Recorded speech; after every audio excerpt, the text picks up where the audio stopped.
Siempre sentí una conexión muy especial con mi abuela materna. Cuando falleció, pocas semanas antes de que naciera mi primera hija, decidí honrarla de una manera significativa, ponerle su nombre. Me parecía un gesto bonito, casi como si una parte de ella siguiera con nosotros. Además, el nombre tenía ese equilibrio perfecto entre ternura y elegancia. Cuando se lo propuse a mi esposo, ni siquiera lo pensó demasiado. Le gustó desde el primer momento, así que así quedó. Años después, cuando mi hija estaba a punto de cumplir 5, ocurrió algo que todavía me hace pensar. Una noche, después de acostarla, todo parecía normal, pero al pasar frente a su habitación más tarde, escuché sonidos extraños, como si estuviera inquieta mientras dormía. Entré con cuidado, pensando que tendría una pesadilla, pero poco a poco se tranquilizó. Justo cuando estaba por salir sin hacer ruido, escuché su voz. «Mamá, ¿eres tú?». Le respondí en voz baja que sí,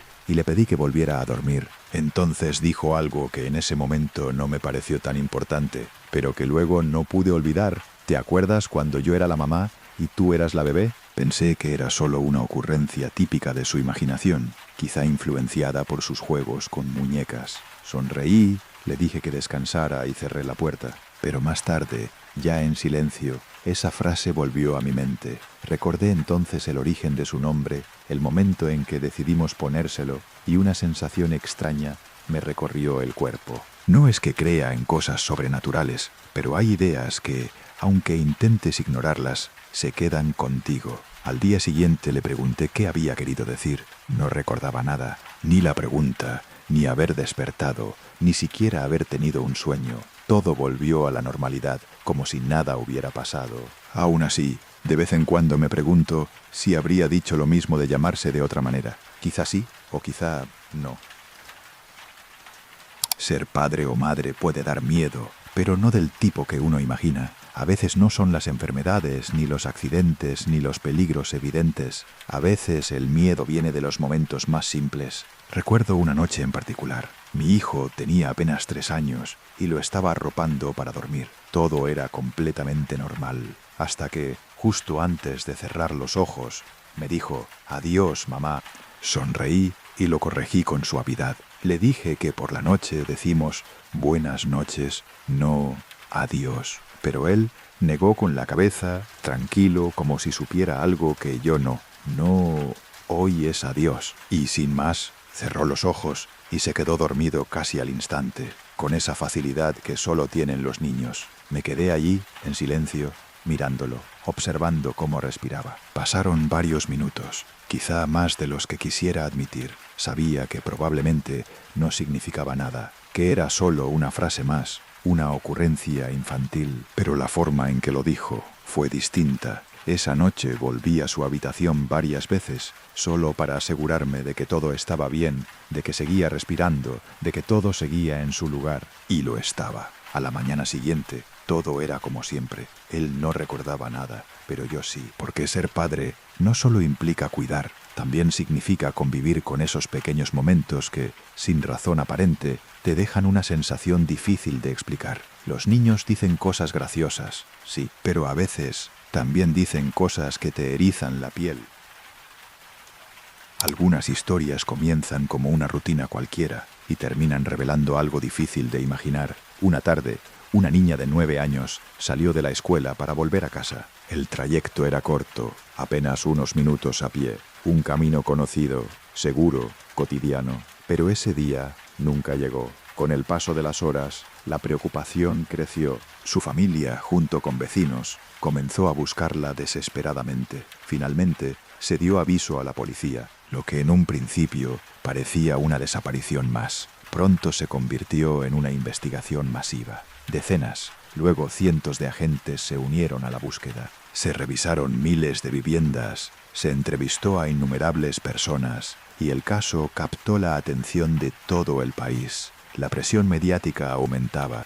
La familia aparecía en televisión pidiendo ayuda, mientras la opinión pública debatía, señalaba y especulaba. Pasaron los días, luego semanas, hasta que finalmente ocurrió un giro inesperado. La niña fue encontrada con vida, oculta en un espacio reducido dentro de una vivienda cercana. Estaba débil, pero había sobrevivido.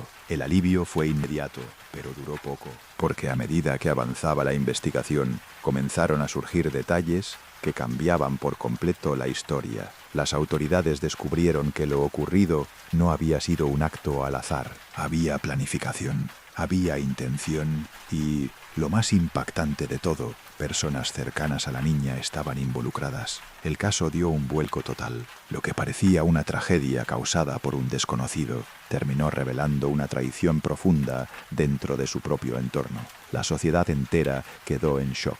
¿Cómo algo así podía suceder tan cerca? ¿Cómo alguien podía cruzar ese límite? La niña, tras ser rescatada, recibió apoyo y protección para poder reconstruir su vida lejos de la atención pública. Y aunque el tiempo ha pasado, la historia sigue siendo recordada, no solo por lo ocurrido, sino por lo que dejó al descubierto, porque a veces lo más inquietante no es lo desconocido, sino aquello que creemos conocer.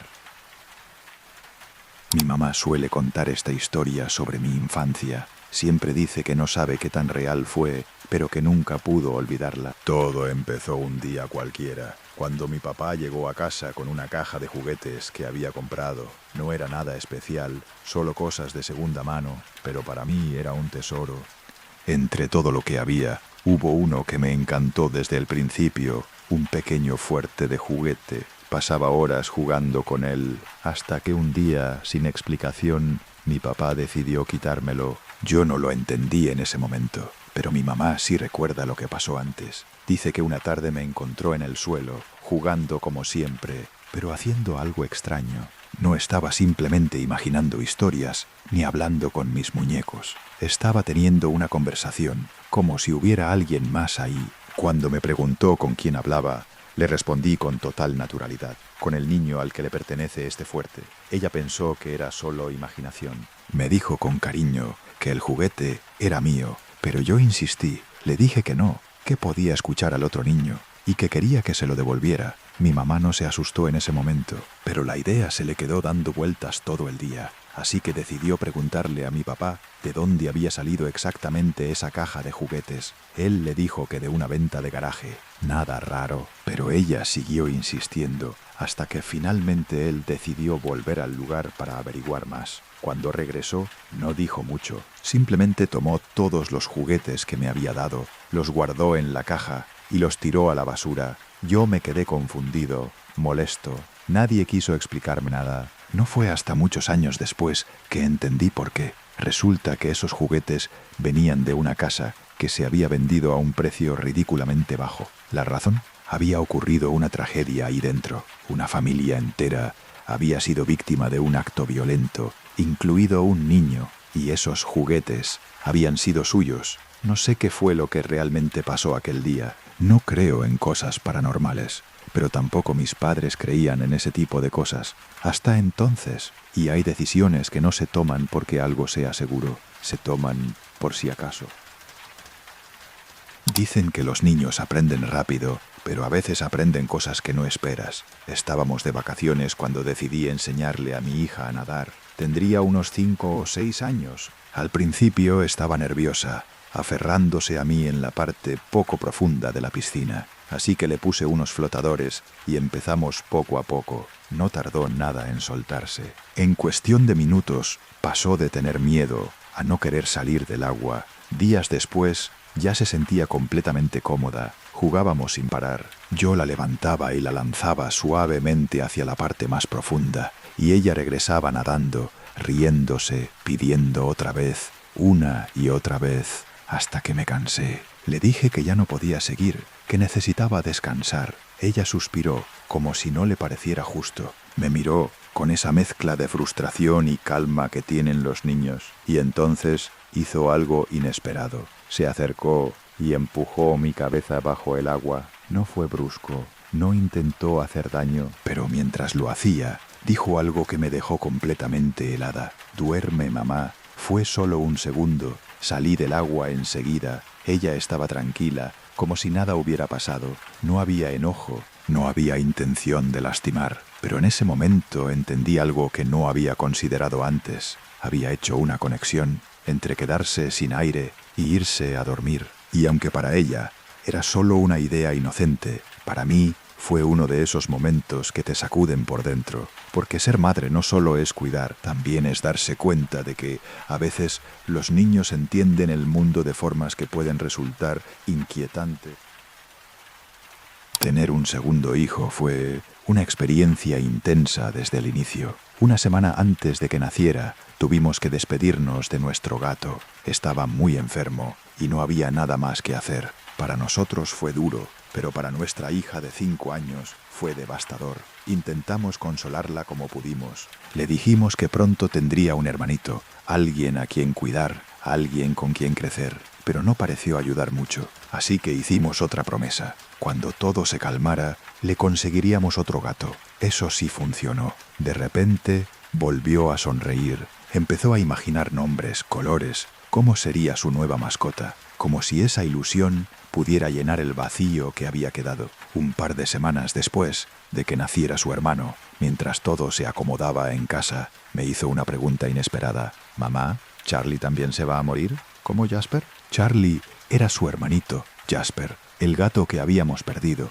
No era el momento más fácil para hablar de algo así, pero decidí ser honesta. Le expliqué con cuidado que todos, en algún momento, mueren, que es triste, pero es parte de la vida. Por dentro, me preparé para una reacción fuerte. Pensé que lloraría, que se asustaría, que necesitaría consuelo. Pero no pasó nada de eso. Simplemente me miró, sonrió y dijo, «Bien», y se fue, como si nada. Me quedé ahí, sin saber qué pensar. A veces los niños procesan las cosas de formas que no entendemos, y hay momentos en la crianza que no son aterradores por lo que ocurre, sino por lo que no ocurre. Y así terminan estas historias, o tal vez no, porque el verdadero terror no siempre vive en lo que vemos, sino en lo que imaginamos cuando todo queda en silencio. Cada sombra, cada susurro, cada recuerdo puede esconder algo más. Gracias por acompañarme en este viaje oscuro. Si te atreves, la próxima vez iremos aún más profundo, porque hay historias que nunca dejan de perseguirnos.